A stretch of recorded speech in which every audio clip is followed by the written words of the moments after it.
Ça tourne, vas-y. Bon, oui, alors bon, d'abord je remercie ce média qui donne la parole aux citoyens.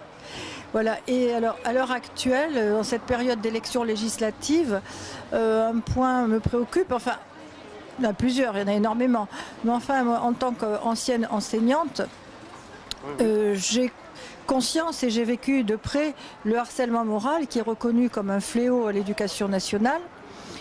Et ce fléau ne date pas d'aujourd'hui. Alors, comme dans les programmes qui sont prévus, il est question de donner davantage de pouvoir aux proviseurs, cette situation m'inquiète énormément, parce que si ce fléau s'est installé à l'éducation nationale, eh bien, c'est malgré l'existence de proviseurs. Ils n'ont rien fait pour qu'il n'existe pas. Si on compare un établissement scolaire à une entreprise, on sait que dans une entreprise, l'ambiance dépend du chef d'entreprise. Donc, si on compare un établissement scolaire à une entreprise, l'ambiance d'un établissement scolaire dépend des proviseurs. Bon, comme jusque-là, ils n'ont rien fait pour que ce fléau n'existe pas ou au moins disparaisse, je suis très inquiète de l'autonomie qu'on veut leur donner, de l'autonomie supplémentaire qu'on veut leur donner, on veut leur laisser choisir les professeurs. Enfin, c'est vraiment très très inquiétant.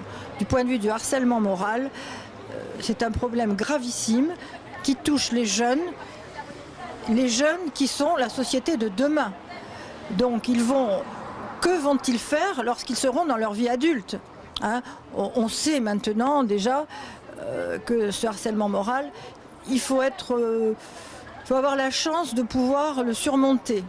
Bon, tout le monde n'a pas cette chance, hein. On a des burn-out, on a beaucoup de suicides.